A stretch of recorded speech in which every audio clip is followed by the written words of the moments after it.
My name's Scott Redman. I'm an alcoholic. Everybody, can you hear me? Good. Let's start out with something annoying. My sponsor used to like to do this a lot. I like to give everybody a chance to identify. So on the count of three, please say your name and the nature of your disease. 1, 2, 3. Okay, you all know each other now. We can move on.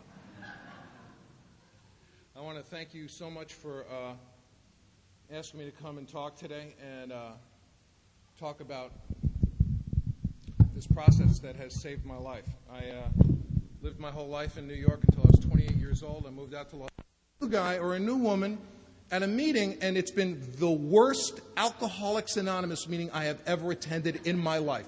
This person's never coming back. Nobody's coming back. The fellowship's going to disband now. This is how bad this has been. And the guy walks outside, he goes, wow, it's like he dropped acid. It's like, oh, man, it blew his mind. I don't know what he was listening to. He wasn't listening to what I was listening to. And what my sponsor was pointing out to me was everything that's said needs to be said. You just might not be on the list of people who needs to hear it. That's all. The second thing he shared with me was, remember, they're going to stop. And I love that. I really love that, because there have been times where I've been sitting and listening to a talk and had to think, this is going to end. This is eventually going to end. Because when I'm in the middle of it, it has no end. There's no end at all. In my coffin, there's going to be a tape of the speaker. You know, this is never, ever going to end. And the third thing, and this was the thing that really had the biggest impact on me, he said to me, would you be willing to take the following chance with your life? With any speaker, would you be willing to get up to a podium, tap a person on the shoulder and say, why don't you sit down and shut up because I'm going to talk now? Would you be willing to take that chance with your life? And so far, the answer is no. Not that I wouldn't like to now and again, but the answer, thank God, is no. I'm going to talk about the inventory today. I'm going to talk about the inventory in two movements. The first movement I'm going to talk about is I'm going to talk about what my fourth step was, what the architecture of it was, and the effect that it had on me. And then I'm going to talk about the inventory as a tool, an ongoing tool in my life, and how I've used that as a crowbar to pry open some of the terrible problems that have beset me in sobriety. And of those of you who have not experienced any problems in sobriety, it'll be a pretty boring section of the talk. We would like to kiss the hem of your robe later on, so if you would please make yourself available, that would be fabulous. It's an astounding thing for me to be in New York, the site of, just so much of my wreckage. And the profound feeling, the benefit I've received from my relationship with God is just never clearer to me than when I'm in the city. The 12 steps of Alcoholics Anonymous are old ideas. There's not a new idea in the lot. The only idea that AA came up with as a result of the confluence of some incredible elements coming together at the same time. Carl Jung, James, the Oxford group, and some Emmett Fox in there. But when these elements all came together, in concert together, the alchemy that was created about it gave alcoholics a message that they could carry to each other for the first time in a way that had never been produced before. I mean, the things that alcoholics were saying to people really weren't that different. It wasn't really anything. It's the messenger. It's the messenger and not the message. But if the messenger has the wrong message, it's a problem. But they were able to bring things to alcoholics in a way and deliver it to them in a way that was unique and started the spark of Alcoholics Anonymous. And it was such a thrill for me to be at the Bill W. dinner last night. I've never attended one before. And it was just great. Just remarkable. I heard this story about, I spend a good deal amount of time in Al-Anon. I spend a lot of time with an Al-Anon. My wife and I just celebrated 25 years of marriage last June. We turned an 8-year suicide pact into a marriage. And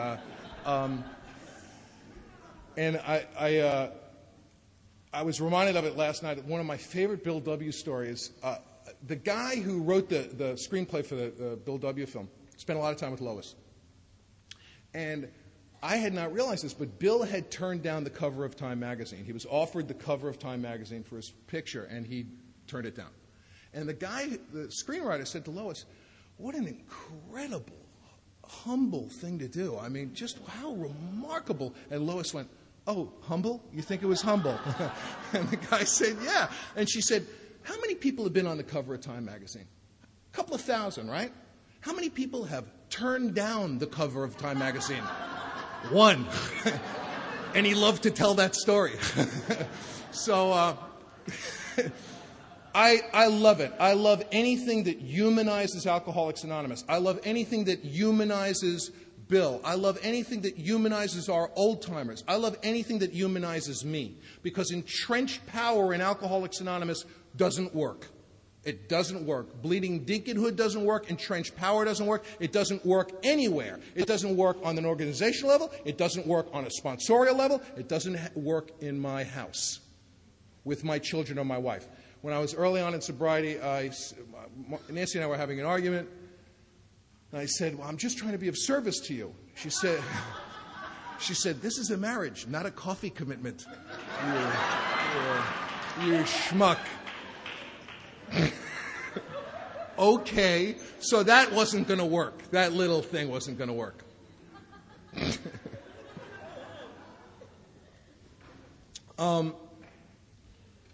If you know anything about Alcoholics Anonymous history, there was a group called the Washingtonians, which a lot of people in AA talk about. Nobody else talks about them. They were huge because they're a precautionary tale. And if you don't know about them, it's really interesting. You ought to read a little bit about them if you can, because they had no traditions, and that's why they ceased to exist. They were immense. They were huge. They even had Abraham Lincoln speak at one of their commencements. They were a group that started out being all about sobriety, and then they started being about a lot of other stuff. And they were so big. Now, we're 2 million worldwide. In order to duplicate in ratio the population of the Washingtonians in the United States, we would need 10 million members of AA just in the U.S. That's how huge they were. Gone. Nobody knows about them except a few people in AA. And the reason why is because they started getting involved in politics. They started using their success in helping people get sober as a crowbar and a leverage to do other things. I have absolutely no opinion on what happened on September 11th. Not as a member of Alcoholics Anonymous. I have absolutely no opinion. I got a lot of feelings about it. And sometimes my feelings are overrated by me. But I got a lot of feelings about it. And one of the incredible freedoms as a member of AA is I know that. I know that if people are putting their thinking and their actions on a service plane, if they're members of AA, that I can come to Alcoholics Anonymous and be free of an opinion. I know that anytime anything happens in the world, and I love it, I know what they're going to say, but I love to see it, so I always tune in. Anything happens, they go to GSO, they say, what's the opinion of AA? And they always say the same thing. We have absolutely no opinion. It's like music to me. I love it. They'll always find some putz to talk. I mean, they'll always find somebody who is more than willing to hold forth and get that going. I was at a meeting recently where someone referred to the events of September 11th as a gift from God. And I said, well, you know, if that's a present, I don't want to open it, you know. And that's your vision of God. If I perceive the intentional hand of God in the suffering of other people, not a world I'm going to live in. Not a world I even want to be even involved in. And the freedom of that is absolutely remarkable. Some years ago, we got nailed in the Northridge earthquake in L.A., and it was really bad. We were at the epicenter. A guy died right near us, and I got a bad physical injury. Our house was just wrecked. And shortly after that, a woman, I was at an out-of-town conference, Alcoholics Anonymous conference, and this woman came up to me. She used to live in L.A., and she said, geez, I'm so glad God got us out of L.A. before the quake. I said, oh, so he likes you. He likes you, but I'm crap. But he likes you. That's so nice. And she said, I guess he just felt you had some lessons to learn. I'm out of here. There's no way that I'm going to live in that world with a God that's saying, get him. Get the Redman boy. Get him. Get him. No evacuation plan for you, Jew boy. Get him. Get him. Kill his goat. Turn his wife to salt. Put a finger in his eye. Rip a hair out of his nose. Get him. I think you're due for a boil. Let's get a rash over there. Come on, let's get something going. There's no way in heaven, that is absolutely, to me, completely antithetical to the message of Alcoholics Anonymous. Nowhere, and I know what people are saying when they say the road gets narrower. I understand what they're saying. My book says, join us on the broad highway, become part of the great reality, come and join the big idea. It says, help us, join us on the firing line of life. Help us pack things into the mainstream of life. It talks about life getting bigger and bigger, more inclusive, never more exclusive. And I love it. That's what I'm buying into. I want the whole thing. I know it's a shock. I want the whole thing. And without this inventory process, without the initial house cleaning, which I felt was unnecessary and annoying, and the follow-up 10-step work, which has been so rewarding and at times frightening and at times, there are times, there's a lot of things you hear in AA. Some of them work for me, some of them don't. None of the things that I've ever heard in AA that I find annoying can I find anywhere in the Big Book of Alcoholics Anonymous. I've heard that alcoholics don't like change. Well, I just don't like change I don't like. But I love change that I like. I mean, I'm nuts about change that I like. But I find change I don't like annoying. I've never complained about change I like. But I have, so I don't, the notion that alcoholics don't like change is never worked for me. I've heard at meetings that alcoholics are above average intelligence. I have only heard this at Alcoholics Anonymous meetings. I have never, ever heard it anywhere else. I've never heard it at an Al-Anon meeting. Ever. Ever. And my favorite is that alcoholics are perfectionists. I'm not a perfectionist. I want you to be a perfectionist if you're one of my caregivers, as I refer to my family many times, my caregivers. But these things work for some people and they won't work for some people. One thing that got me going pretty quick when I was new was I heard people talking about their brain in the third person as if it was some unwanted alien dashing around their house planning their death while they're home. I heard something so great at a meeting the other day. This woman said, my disease wants me dead, but it's happy if I'm just miserable. This notion that my disease is constantly getting ready for my demise. And actually the Big Book of AA, again, presents a landscape that's completely antithetical to that. It says that I'll know a new peace and a new freedom. It says sanity will have been restored. The alcohol problem will be removed. It says I'll be able to deal with situations that used to baffle me. That the occasional hunch or inspiration will become a working part of the mind. Good news for all of you acid heads, That wow will actually be there a lot of the time.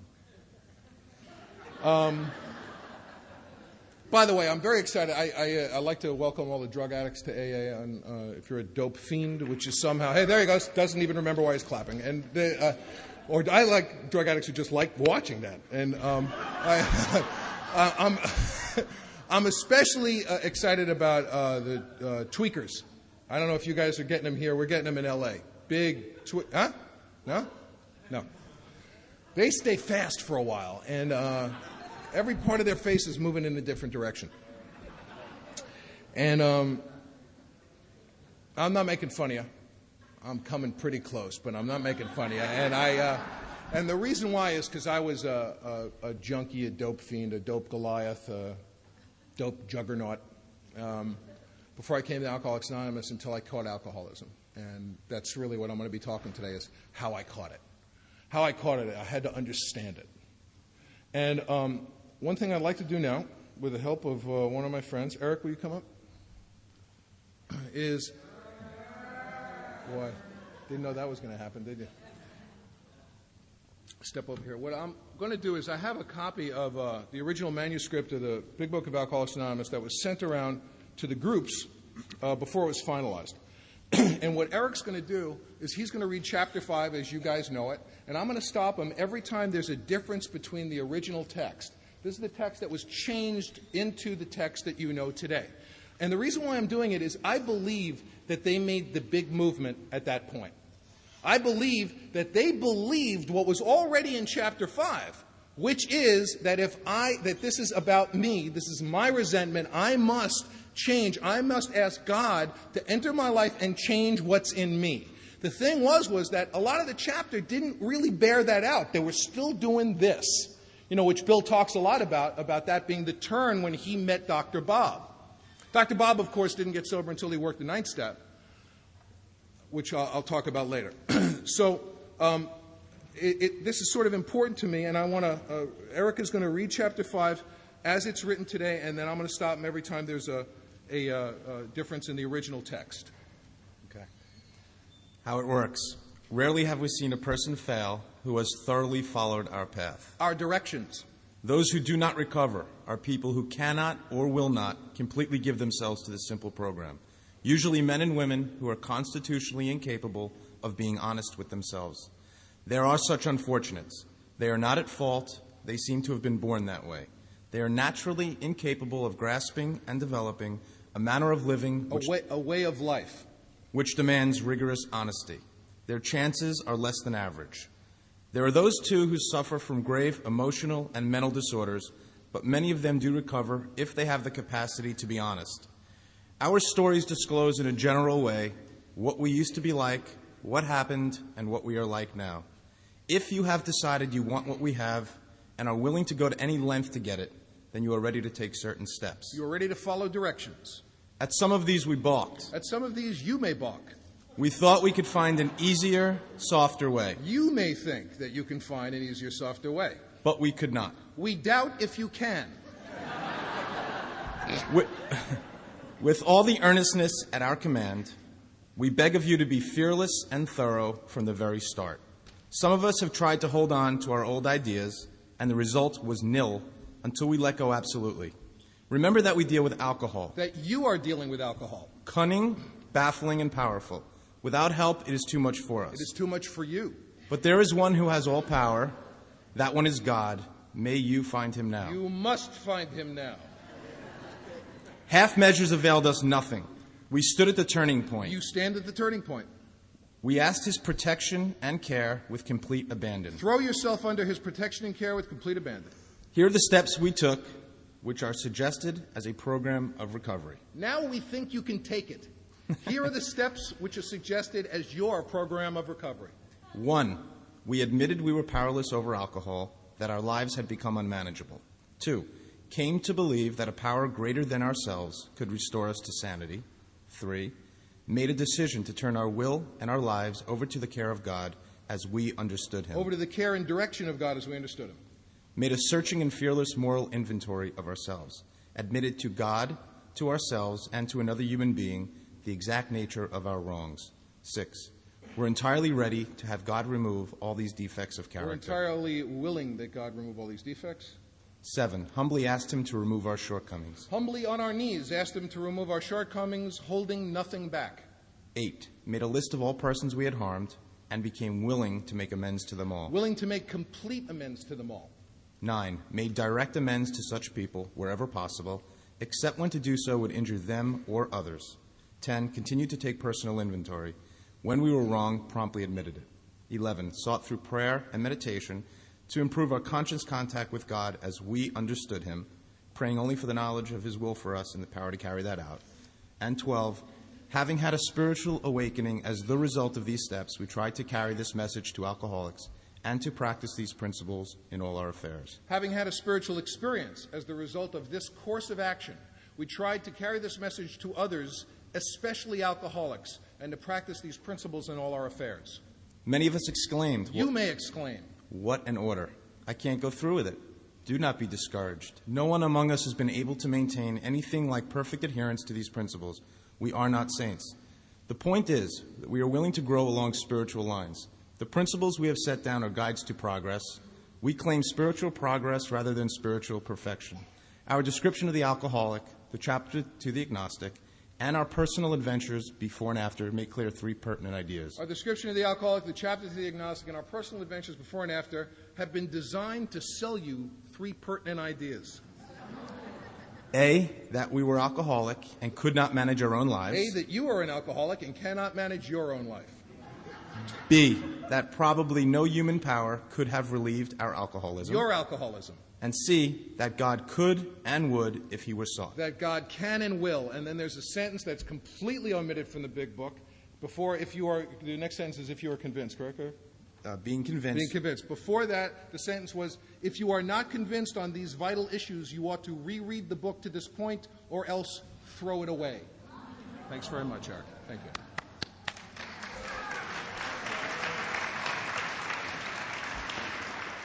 Boy, you hear the salesman there. I mean, the salesmen are working, you know. They're selling car polish. And I love that. Either reread it or throw it away. They probably heard books hitting garbage cans all over the world, you know. I know that was the first thing I checked out with my book. It was the aerodynamics of the book. I wanted to check that out right away. So, obviously, they made a big turn. They put their money where their mouth was. So when I first read this, and I went through it with my sponsor, he said, being convinced you were at step 3. And I said, how the hell did that happen? Where did that happen? Was I out of the room when we did the first 2 steps? There are no written instructions on how to do the first 2 steps in the Big Book of Alcoholics Anonymous. A lot of people do a lot of different things on the steps, on the first 2 steps. They do prayer and meditation. They do writing. I can't see anything wrong with any of that. How could anything that anyone is doing to work the first 2 steps be wrong? The Big Book doesn't give any written instructions on how to take them.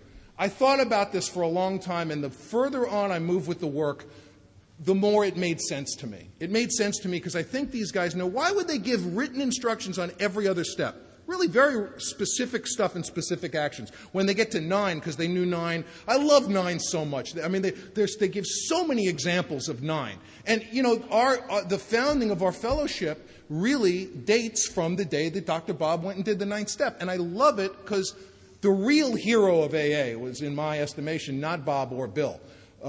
Bob went on a bender. He had been sober for a little bit, went on a bender, came off the bender, and he had to do a surgery. He was a proctologist, which if you read Dr. Bob in the good old timers, they were 12-stepping this guy in Cleveland, and when he found out that Dr. Bob was a proctologist, he said, well, if that's the way they do it, I'm not going. And he had to do a surgery, and Bill nursed him because he was shaking. Bill nursed him, and there's got to be a statute of limitations has to be over on this, because in the literature it says Bill gave Bob a goofball and a beer and sent him in to do the surgery, thinking that it had successfully gotten him into good shape. The guy that gave more for AA than anybody was the guy he worked on that morning, as far as I'm concerned. That guy on the table, you know, the difference between what the chicken and what the pig, give to a bacon and egg breakfast. That guy was, he was committed. Didn't know it, though. So what happened? How did I reach the 3rd step? I think they knew from long and terrible experience that the first 2 steps were intuitive. That if I didn't have some notion that I was an alcoholic and that something was wrong, that they could piss into a gale force wind, that nothing was going to make it clear to them. Now, my wife and I met.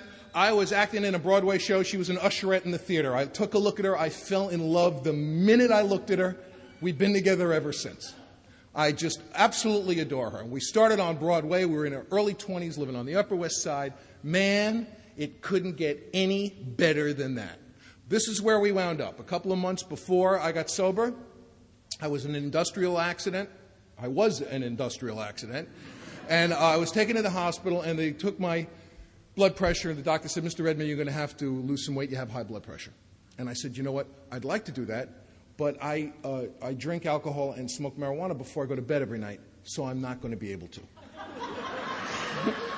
And the doctor said, why don't I prescribe some medication for you? And I said, what a country. And he prescribed for me chloral hydrate, which has a fan. And chloral hydrate's a knockout drop. It's a Mickey.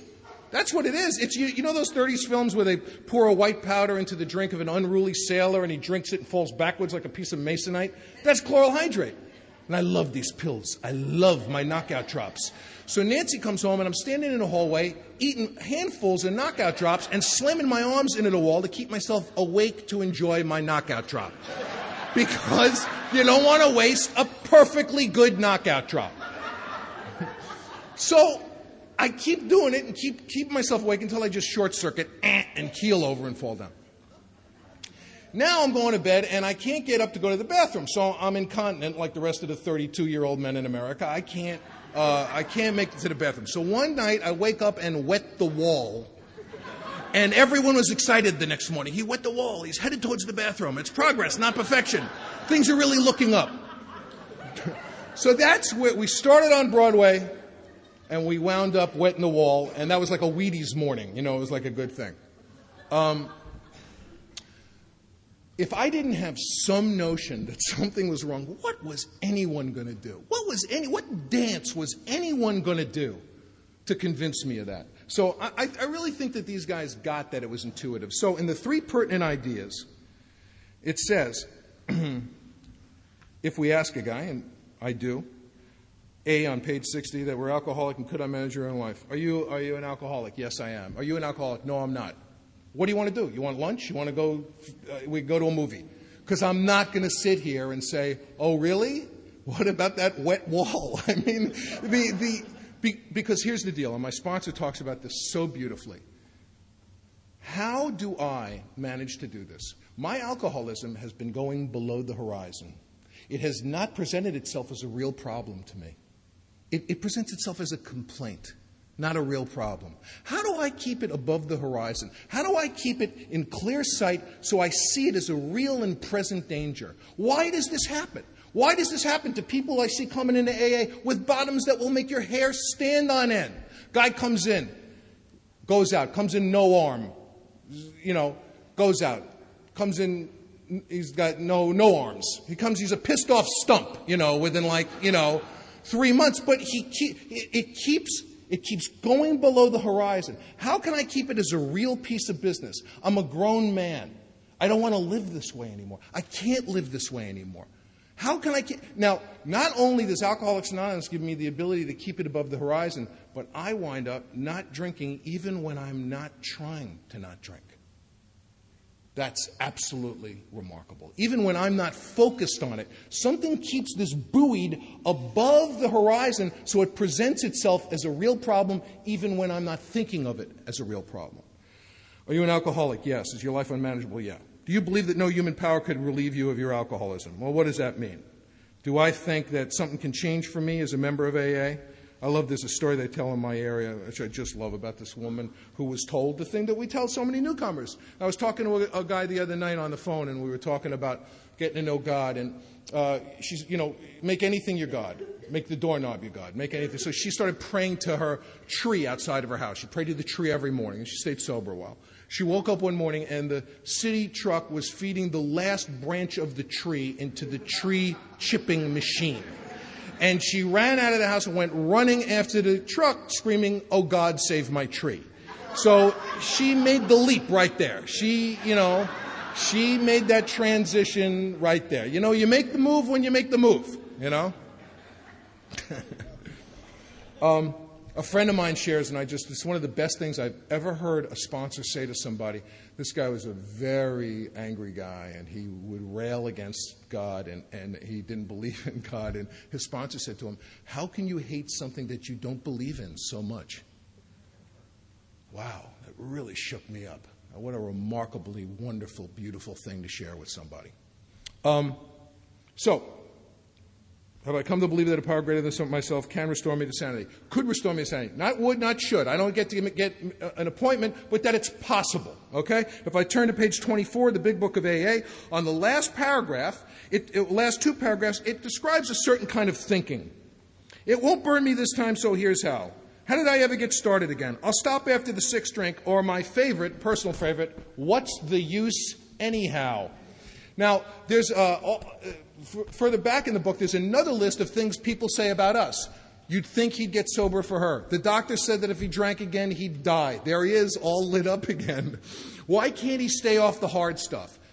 People understand us as little as we understand us. And one of my extraordinary things that I first identified it with in the book is that incredible sense where it says if you ask an alcoholic why they have had another drink despite the attendant misery and suffering that follows every time, if they stick with you and they don't blow you off, odds are they have no more idea than you.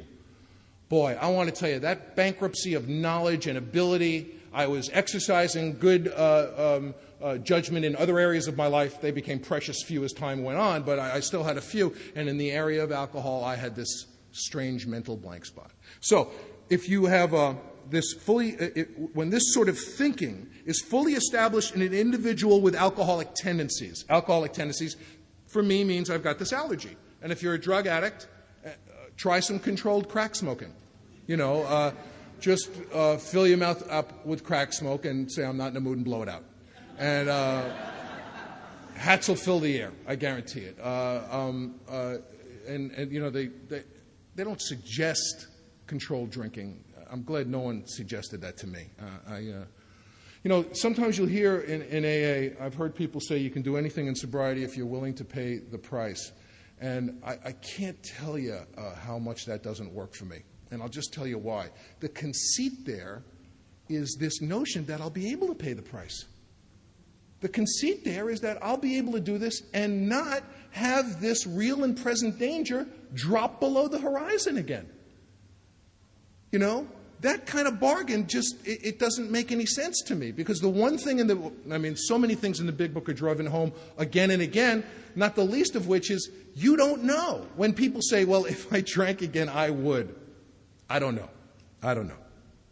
So, once this thinking is established in someone with alcoholic tendencies, they've probably placed themselves beyond human help. Isn't that sweet? They're so nice to us. Probably placed themselves beyond human help. They're very, very nice. And if I go to the first page of chapter 4, it talks about, on that first page, actually the second page of chapter 4, so if you are someone with alcoholic tendencies, you place yourself beyond human aid. It says in the second paragraph, lack of power was my dilemma. I had to find a power by which we could live, and it had to be a power greater than myself. So my only hope for survival is a spiritual experience. That's exactly what this book is about. The spiritual experience is pretty much clearly promised to me in step 12, having had a spiritual awakening, a spiritual experience. And that's what I want to do. That's what I want to do. I want to wake up.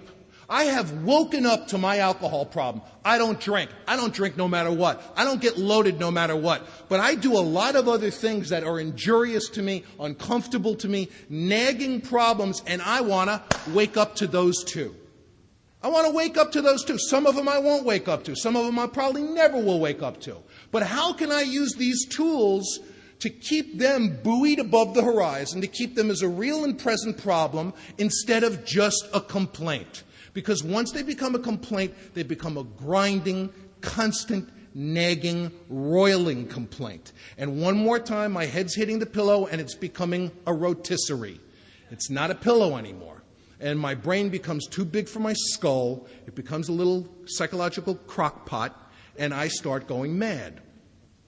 But that's the 10th step. So my sponsor said, are you an alcoholic? I said, yes. He said, is your life unmanageable? I said, yes.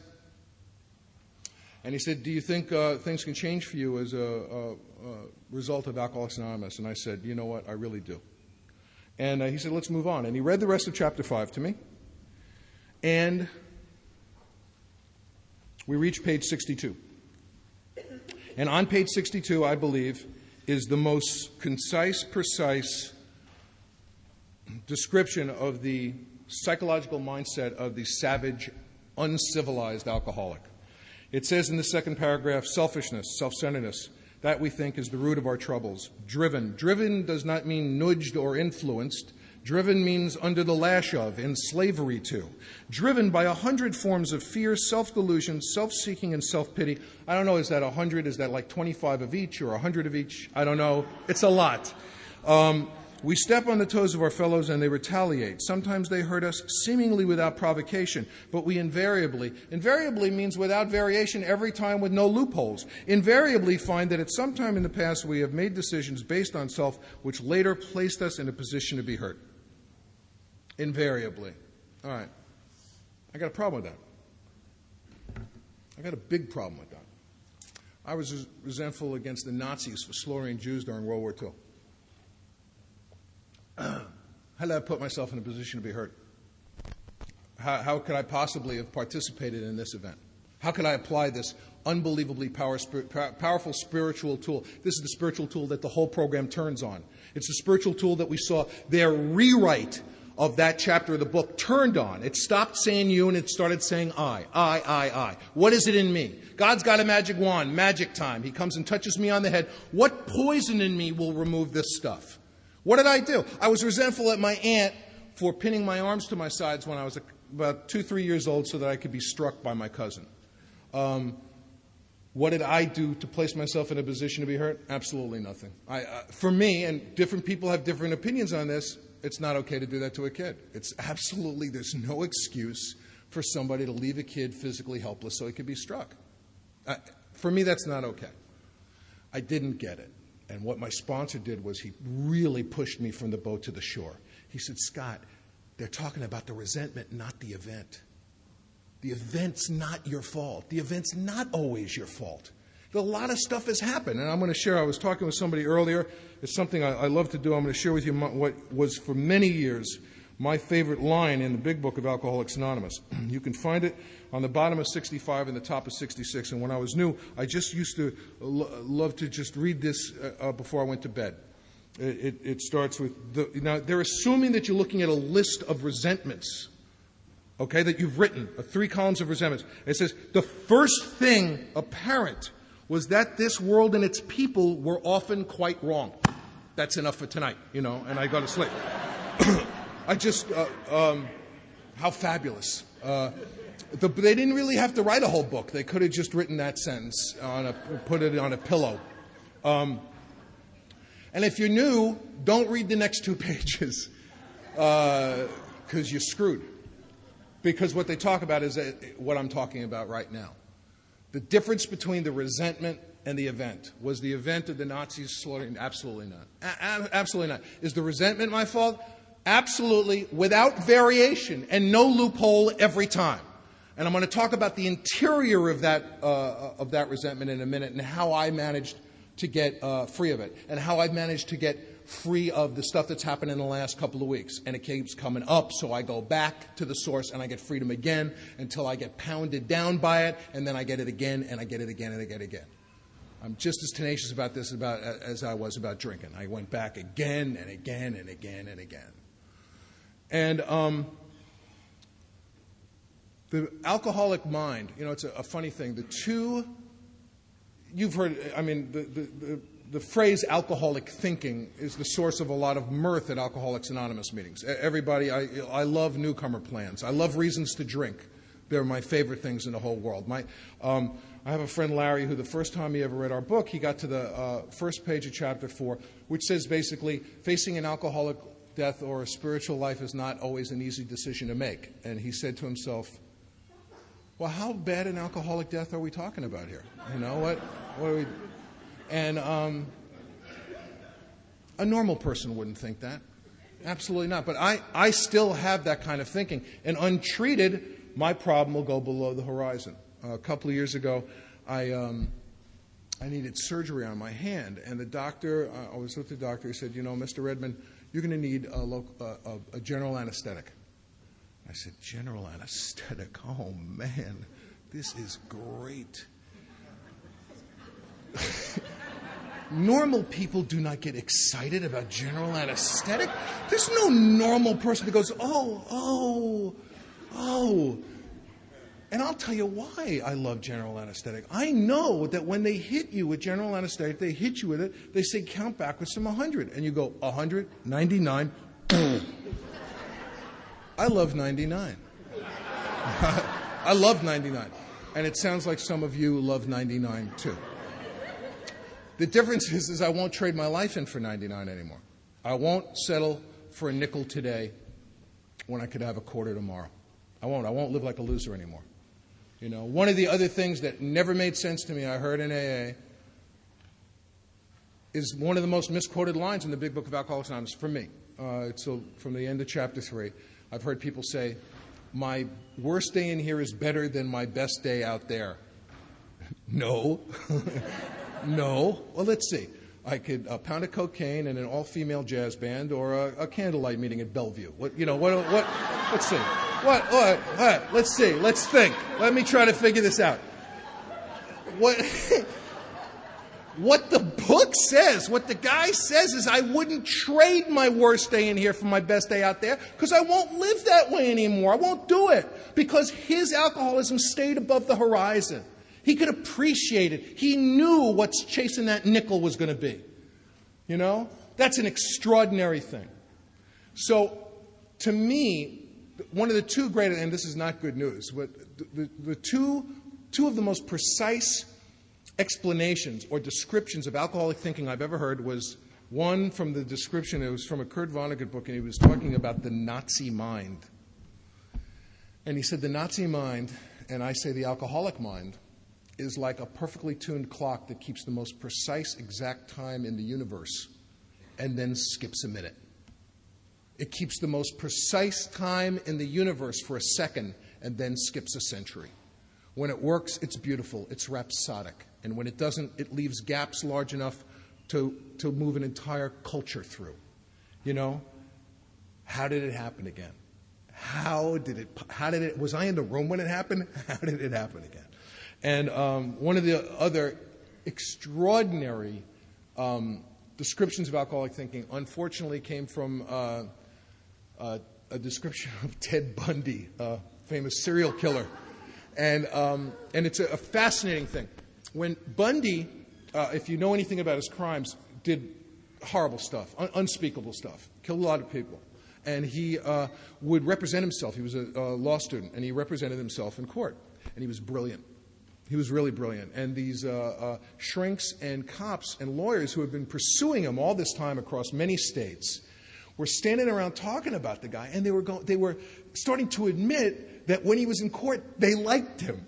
They found his arguments appealing and compelling. They found themselves sort of like going with it. And one of the shrinks, I think, was one of the shrinks, said, "Don't you understand?" And they were saying, "How does he do it? How does he do it?" And this shrink said to me one of the great things about alcoholism. He said, "Don't you understand? When he's in that courtroom, the only thing that is real to him is his own agony.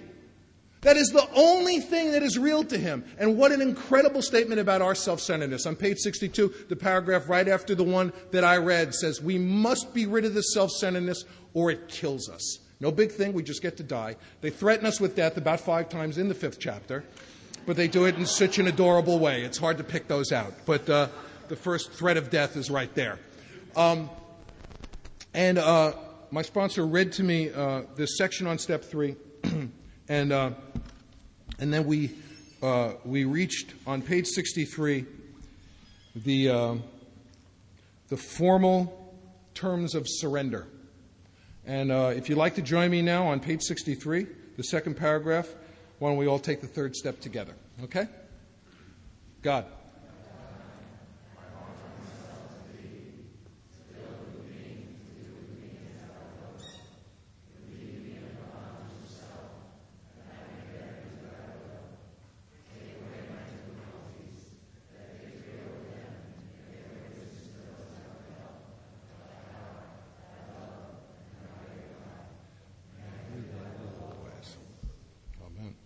My sponsor did a very beautiful thing for me the day that he took me through the third step.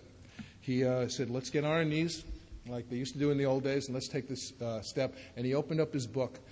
I didn't know the prayer. I was pretty new, and I hadn't been doing much, and I had been enjoying the gift of step none. And I was about to... and he did a beautiful thing for me. He read the prayer with me out of the book. And I kind of looked at him and went, this guy ought to know this. Maybe I didn't get the right guy. Don't you think he ought to know this already? I mean, is he, that's where my head is, And of course he knew it. What he was doing was he didn't want to separate himself from me. He knew I had to read it, and he read it with me. What an incredibly beautiful thing, that he didn't have to be the expert, that he didn't have to be the authority. What a gorgeous thing. Right before he took that step, he read to me the sentence which I believe is the point of Alcoholics Anonymous. It's on the last chapter, page 62. This is the how and the why of it. First of all, we had to quit playing God. I have to quit playing God. My favorite non-conference approved piece of literature, or certainly one of them I'll be talking about today, which is Emmett Fox's Sermon on the Mount, certainly something that a Bronx Jew figured he would be doing eventually, talking about the Sermon on the Mount to a bunch of alcoholics. High on my list. If you're wondering where my grandmother is buried, go to the graveyard. Whoever looks like they've recently turned over in their grave, that's where she is. And it's a book called Not God. It's my favorite history of AA by a guy named Kurtz. And if you haven't read it, it's just a remarkable, remarkable book. And he came to AA to do a thesis and joined. I love those guys who come to write about us and find out more than maybe they wanted to know. And it's a remarkable book. There's some descriptions of events in Alcoholics Anonymous that are not in our literature. And I really like it a lot. And he called it Not God because he felt as an academician that the whole point, all of the structure of Alcoholics Anonymous turned on the notion that we weren't God, that we had been playing God, now we were not God, and that admission of not being God was going to project us into a way of life that we could succeed at. How can I stop playing God if I'm bossing you around, if I'm beating you up? You know, in the group that I went to initially, the 200 Years of Inbreeding group in the San Fernando Valley, I walked into this group. I couldn't believe it. I looked around this room. I was overwhelmed. It looked like 200 years of inbreeding. Came up to me at that meeting. You know the guy. He's got one tooth with a cavity in it. And do I want what you've got? No. But thanks for spitting on me. I really appreciate it. All right. Do I bring my own bib overalls next week? Am I issued a pair? We're going to hook a rug? And I'm waiting for the Jew hunt to start. I know that's going to break out any minute, you know. Strap these antlers on, Jaime, you know. Knock his beanie off. Let's have some fun. I hated everything about Alcoholics Anonymous when I came in. It was really funny, too. One of the first guys who saved my life was a guy at that meeting who, he said, I'm an ex-Catholic, which means I don't believe in God, and I'm therefore positive God is going to come kill my ass for feeling that way. I said, I'm going to sit next to him. Because I had been brought up with this Old Testament God that I wouldn't be caught in a dark alley with. My Hebrew name was, I was stealing cars trying to be hip, slick, and cool, James Dean, and my Hebrew name was Shlomo.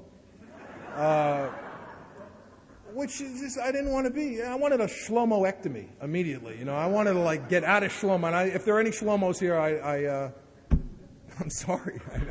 I don't see anything endemically wrong with Shlomo now, but at the time, oh man. So I came to Alcoholics Anonymous with all of that baggage, and I had rearranged my life to accommodate alcoholism.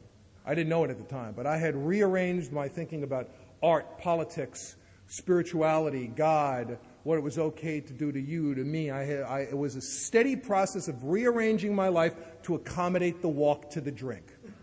And the process of sobriety has been a process of rearranging my life to accommodate my relationship with a higher power and Alcoholics Anonymous. So the first thing I had to do was quit playing God. I did this prayer with my sponsor, and you know, it's a funny thing. Doing those first two steps with him, doing the third step, sent me into step 4. And it's a funny thing.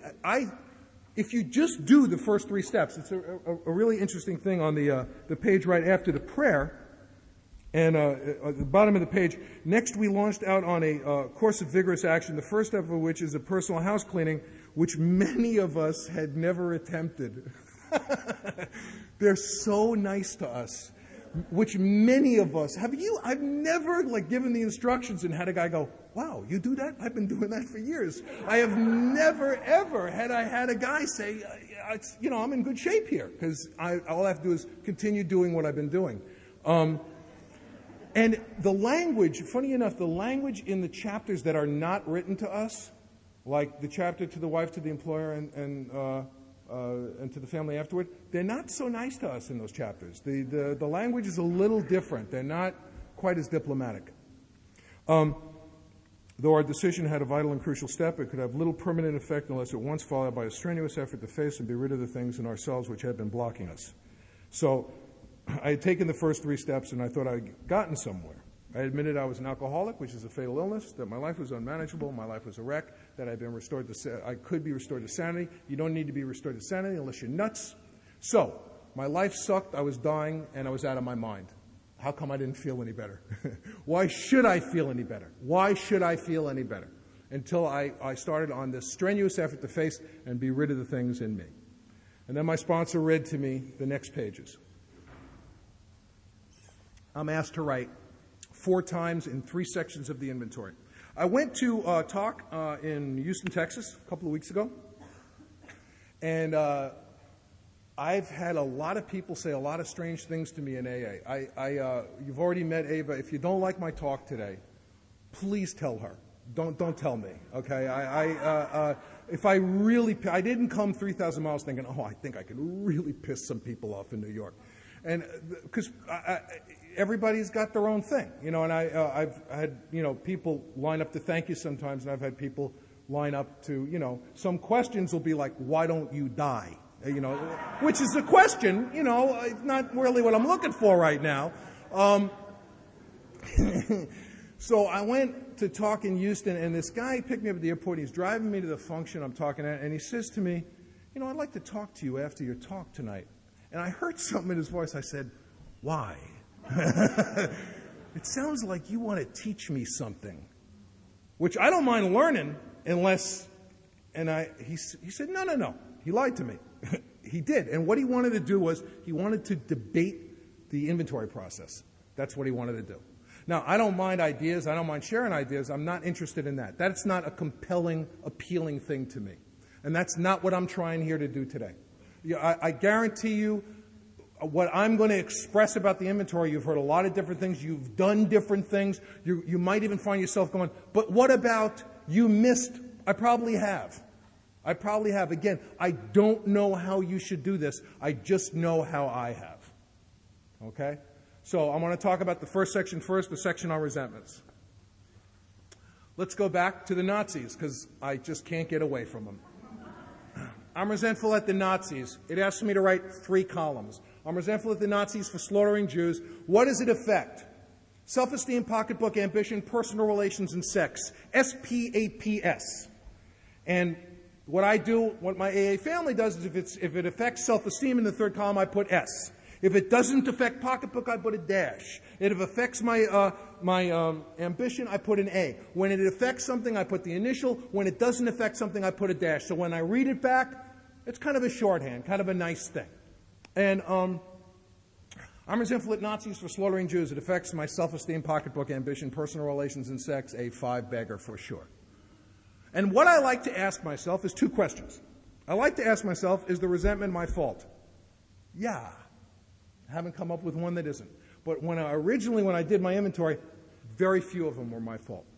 Okay? And then another thing which I love to ask myself is, do I have any resentment against myself in connection with this resentment? I'm resentful at my wife for being adulterous. It affects my self-esteem, pocketbook, ambition, personal relations, and sex. Do I have any resentment against myself in connection with it? I'm resentful at Scott for being adulterous. It affects my self-esteem, pocketbook, ambition, personal relations, and sex. We had a really broken mess of a marriage for 8 years before we came into the program. And by the time I came to Alcoholics Anonymous, I had been loaded on heroin the night my father died. When I was 21 years old, my father was absolutely lost to me. I couldn't think about him, talk about him, couldn't look at a picture of him. It was just too much. It was more than I could bear. I had 2 sons, 6 and 3. Micah was making involuntary clicking noises with his throat. He could barely read or write. He was diagnosed in school as functionally retarded because his small motor skills were all screwed up. There was nothing organically wrong with him. He was so scared all the time that he was so distracted he couldn't put tasks together. Jesse was 3. He was playing this war game and these games about being a robot, which are fine, but he couldn't stop. He couldn't pull out of it. And the conceit with these games, the feeling of the people in his preschool, because my kids were in a very, very expensive preschool that they were being asked to leave every week for non-payment, but I had to have them there because if the middle's rotten, you just got to try to dress everything, you know. And the conceit there was that it hurt too much to be a person, that that being a robot was much safer than being made out of flesh. Being made out of iron was better. And he couldn't stop playing this war game, and the feeling again was that the war that he was fashioning in his head was vastly preferable to the war that he was caught in the middle of. Because if you get in between me and the drink, you're going to vanish. You're going to vanish or you're going to become paper mache. I don't care if you're my wife, my lover, my buddy, my bride, my dreams, my job, my father laying dead. When my father died, I couldn't go in and give him a kiss and say, Davy, I love you, goodbye. I couldn't. Because I was so self-centered and so radioactive that my father's corpse was just an emblem of my failure and my disgusting behavior and a lot of bad breaks and misunderstandings. Couldn't even go and give him a kiss. And if you get in between me and the drink, you will disappear or you will become something less than human because I'm going to get to the drink. I might have to walk through you, and then you're going to have to vanish, or I might have to walk around you. And if I got to walk around you, I got to walk bigger and bigger circles because it hurts too much to see you. Even later in sobriety with these other problems, nagging problems, I got to walk bigger and bigger circles around them because they don't present themselves as a real problem. They're a complaint, a terrible, grinding, gnashing complaint. And how much disappearing, how much vanishing can a baby bear until the baby believes what they're being taught, which is that they don't exist? And I want to tell you something, but I don't put any premium on children as a learning tool. I've heard people hit their bottoms and have that moment of clarity because they let their favorite houseplant die. I've heard it where people have been abusive to their pets, and that was when it became clear to them that they had gone completely over the top. I put no premium on children in that way. I don't care. It doesn't matter who carries the message. And that's the condition I was in when I came to Alcoholics Anonymous on April 22nd, 1985.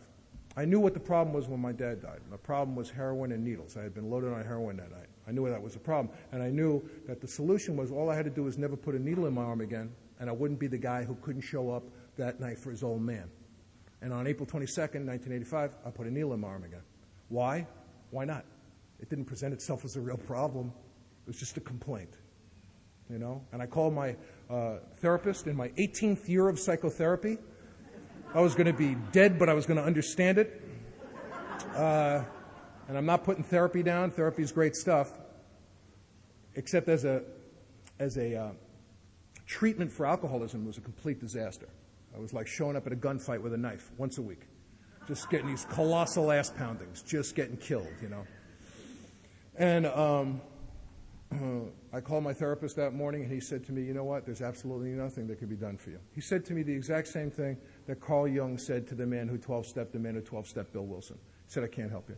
The only thing I can suggest is you attend a meeting of Narcotics Anonymous, Alcoholics Anonymous, or we have you institutionalized. And why I didn't go to the institution that day, I don't know. Why I went to AA that day, I don't know. On most other days, I would have gladly gone to the institution. Would have been a chance to be with my people, colorful and adventurous people. And I don't know why I went to the AA meeting, but I did. And my wife had become completely insane from prolonged exposure to me. Besides, you know, the excitement of wetting the wall, the other joys that I brought into her life, we had become so sick that at one point a guy lent us his car, and we sold his car. I will never forget this guy's voice on the phone as long as I live. He said, "You sold my car?" That's like house sitting for someone, and they come back and you're in escrow. You know, and the alcoholic life becomes the only normal one. I will never forget that guy's voice when I called to pay him back. He said, "You're paying me back?" It was like he was frozen on the phone for 16 years. And this is the baggage that, and I had suffered from chronic success. I had failed upwards for years.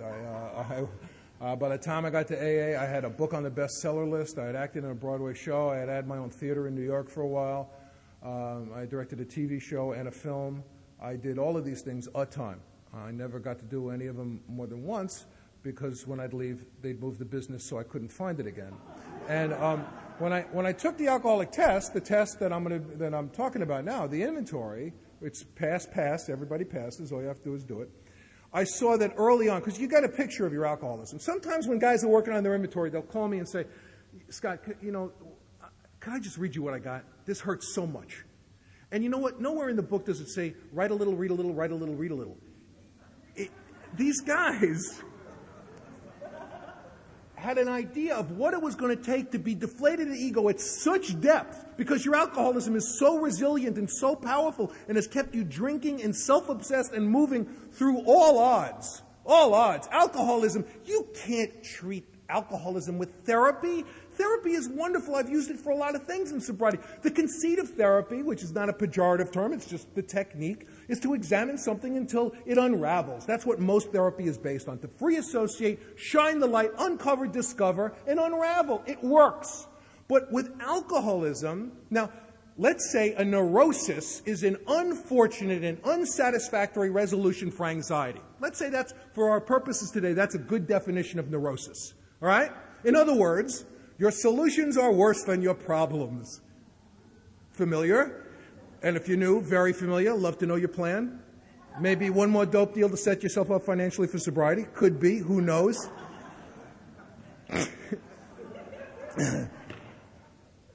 But here's the deal.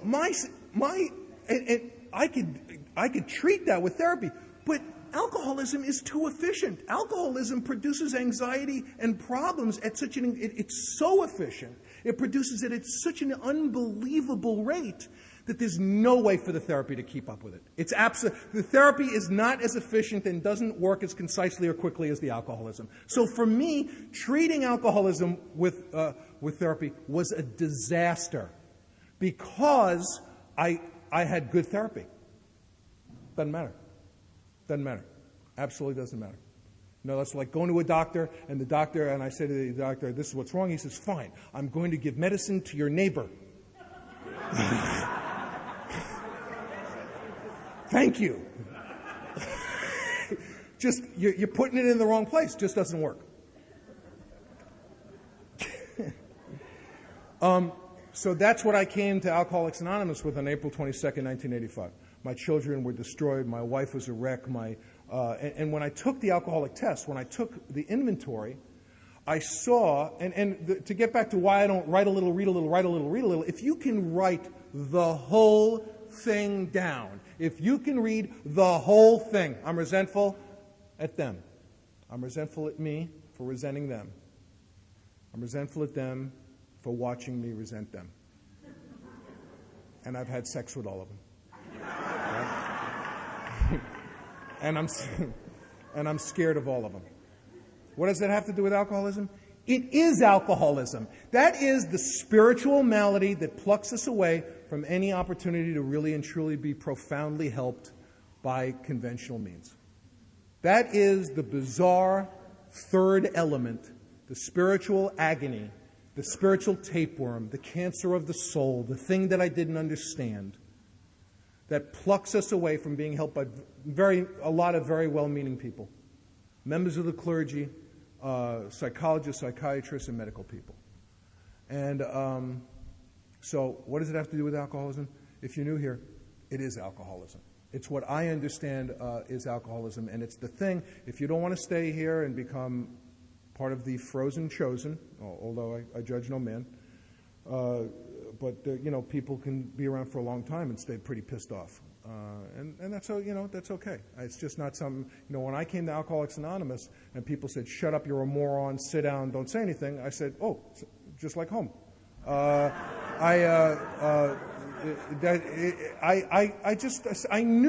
instinctually knew that's what I didn't need that.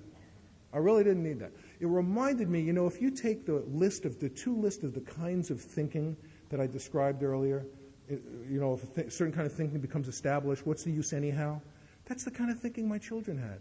They had alcoholism. My wife had alcoholism. What's the use of anyhow? My kids either gave up or they became pointlessly aggressive en route to a goal that was unattainable because everything would fall apart. No matter what was said, everything would fall apart.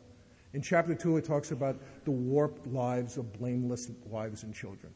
And I'm not just talking about wives and children. I'm talking about lovers. I'm talking about friends. I'm talking about family. And you can see that thinking, that alcoholic thinking, modeled in all those people. What's the use anyhow? It doesn't work out anyhow. What's the use? Not even going to get up to bat. You know? I didn't know this. If I had appreciated the seriousness of my situation when I came in here as to what it was, I would have looked like an outtake from Scanners. My brain would have blown up. I guarantee it. There's no way. I used to have this phrase I'd say to my wife, I can't fit the pain in my head. I can't talk about this now. My wife would always choose, the minute my head would hit the pillow, we'd start talking about money. I never really appreciated my wife's disease until we were talking about something about alcoholism versus Al-Anonism. She says, you don't understand. You don't know what it's like to wake up in the morning and get an alcoholic going. Start pushing his buttons. You know, push that button, get him going, you know. Until like 5 or 6 o'clock, they're like this.